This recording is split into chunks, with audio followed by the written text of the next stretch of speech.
Imagina que un día te dicen que tu casa, tu calle, tu barrio entero van a desaparecer, que vas a tener que hacer las maletas porque alguien ha decidido que por ahí va a pasar una autopista, sin opción y mucho menos sin compensación justa. No fue por un terremoto, ni por una guerra, fue una decisión urbanística tomada desde un despacho, con regla, mapas y sin mirar a los ojos a nadie. Eso fue exactamente lo que pasó en Nueva York en los años 50, concretamente en el Bronx, cuando la construcción del Cross Bronx Expressway forzó el desalojo de más de 100.000 personas y redujo comunidades enteras a escombros para trazar una línea recta. Todo esto fue obra de Robert Moses, el hombre que rediseñó Nueva York durante décadas a base de cemento, autopistas y expulsiones forzadas. Hoy vamos a ver cómo una autopista que a simple vista parece una más entre tantas cambió el destino del Bronx, cómo su trazado partió comunidades enteras, disparó la desigualdad y dejó un impacto que, 70 años después, todavía no se ha borrado. Para entender cómo fue posible que una autopista destruyera el corazón del Bronx, hay que retroceder a la Nueva York de mediados del siglo XX. Nueva York era una ciudad en pleno auge económico, con una población que no paraba de crecer y una fe ciega en el progreso, en el desarrollo y sobre todo en el automóvil. En esa época el urbanismo se diseñaba desde arriba, literalmente. Los planificadores miraban los mapas, trazaban líneas y decidían lo que había que hacer para modernizar la ciudad, sin tener en cuenta los cientos o miles de personas que vivían en los barrios. Y el hombre que más poder tenía para tomar ese tipo de decisiones era Robert Moses. Moses no era ni arquitecto ni urbanista de formación, pero durante décadas acumuló un poder enorme gestionando autoridades públicas, presupuestos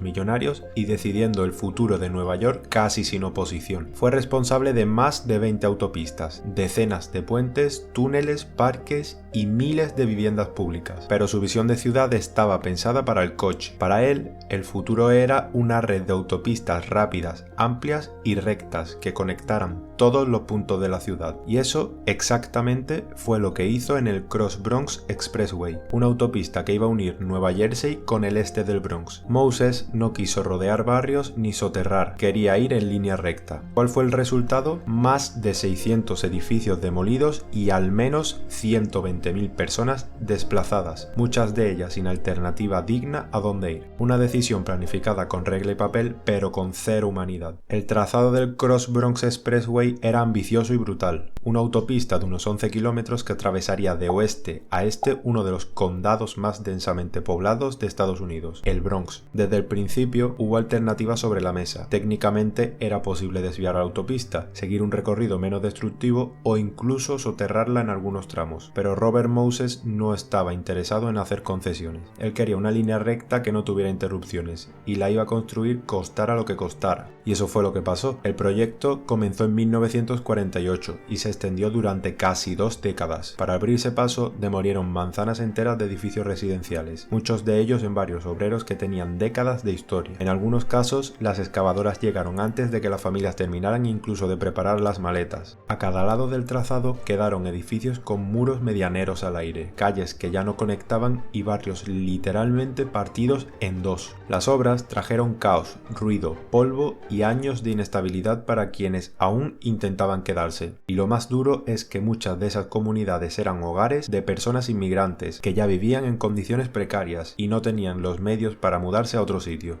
La construcción del Cross Bronx Expressway no solo cambió el paisaje, cambió la vida de cientos de miles de personas. Una vez que la autopista quedó terminada, el daño ya estaba hecho. Barrios enteros habían sido desplazados, y lo que antes era una comunidad cohesionada, ahora era un archipiélago de calles desconectadas, dividido por una enorme cicatriz de asfalto. Las familias que lograron quedarse vieron cómo su entorno se deterioraba rápidamente. Las propiedades perdían valor, los servicios públicos se debilitaban, y muchos pequeños negocios que dependían del tráfico peatonal simplemente desaparecieron, porque lógicamente nadie iba a cruzar una autopista de 6 carriles para ir a comprar el pan. Con la pérdida del tejido social vino también la pobreza. Durante las décadas siguientes, el Bronx se convirtió en sinónimo de abandono. La tasa de criminalidad se disparó, los edificios empezaron a vaciarse y en los años 70 y 80 el barrio se volvió famoso por sus incendios, muchos de ellos provocados por propietarios que preferían cobrar el seguro que seguir alquilando en una zona en ruinas. Todo eso no fue una consecuencia inevitable. fue el resultado directo de decisiones tomadas sin tener en cuenta a quienes vivían allí. La autopista no solo destruyó casas,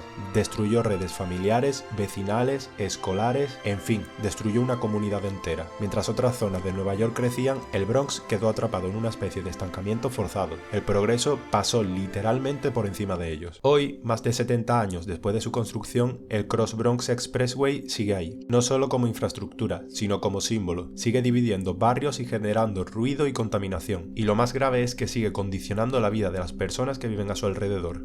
Estudios han demostrado que los residentes cercanos a la autopista tienen tasas más altas de enfermedades respiratorias, como el asma, ya que en esa zona el aire es más denso y sucio. Sumado a esto, hay ruido constante, a cualquier hora, lo que se ve agravado ya que muchos edificios que a día de hoy siguen al borde de la vía nunca se aislaron acústicamente. Además, el trazado sigue siendo una barrera física. Ir de un lado a otro del Bronx es, en muchos casos, una odisea para quienes se mueven a pie, en bici o incluso en transporte público. Y esto no es solo un problema del pasado. A día de hoy hay debates abiertos sobre qué hacer con el Cross Bronx. Algunos urbanistas proponen soterrar o cubrir tramos para reconectar barrios. Otros hablan de eliminarla por completo y rediseñar la zona para las personas, no para los coches. Pero los costes son altos y la voluntad política limitada. Mientras tanto, la ciudad convive con una decisión que se tomó hace más de medio siglo y que aún condiciona su presente.